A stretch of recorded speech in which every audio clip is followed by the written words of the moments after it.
My name is Gwen Olsen, and I am the author of Confessions of an RX Drug Pusher. I'm a 15-year veteran of the pharmaceutical industry, and I left in the year 2000. And what I would like to do today is I would like to dispel the myth that the pharmaceutical industry is in the business of health and healing. Because in fact, what the pharmaceutical industry is in the business of doing is disease maintenance and symptoms management. They are not in the business to cure cancer, to cure Alzheimer's, to cure heart disease, because if they were, they would be in the business of putting themselves out of business, and that in fact doesn't make sense. I don't want people thinking that I am a conspiracy theorist, because in fact there is no theory behind what I'm telling you. It's all provable. And what I'm saying is provable is that the pharmaceutical industry doesn't want to cure people. You need to understand, specifically when we're talking about psychiatric drugs in particular, that these are drugs that encourage people to remain customers of the pharmaceutical industry. In fact, you will be told if you're given a drug such as an anxiolytic or an antidepressant or an antipsychotic drug that you may be on the drug for the rest of your life.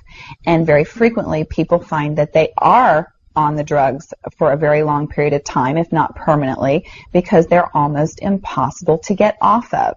Some of them can have very serious withdrawal symptoms, and most of them can have extremely serious withdrawal symptoms if they're stopped cold turkey, but some people even experience withdrawal symptoms when they try to titrate or they try to eliminate the drug little by little, day after day. So it's really important to understand the motivation behind all of the current maintenance drugs that are on the market, even, for example, drugs such as cholesterol-lowering drugs. And what we are in fact finding now is that cholesterol drugs are lowering cholesterol excessively and causing other disease states as a consequence. So you need to be careful about trying to take drugs in order to remain healthy, because you're never going to have anyone come to you and tell you that the drugs are always tried against a placebo in clinical trials. What a placebo is a sugar pill. And in fact, many drugs are not found to be much more efficacious than the sugar pill. And in a case in point actually is the recent clinical trials that were released in the meta-analysis that came out of the UK on antidepressants, on the newer SSRI, selective serotonin reuptake inhibitor antidepressants. And what was found was the information that activists and other researchers have known for decades, was that antidepressants are no more effective than placebo, no more effective than sugar pills. But yet there are over 44 million people that have been taking these antidepressants, and a large number of them people that have mild to moderate depressive episodes. In fact, they prove that the antidepressants were not effective in anyone with the exception of some of the most severely depressed patients.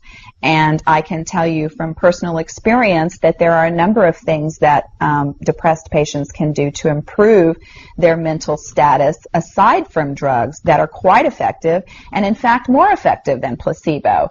Another recent study that was released showed that exercise was in fact more effective than either placebo or the antidepressant drug that they were compared to.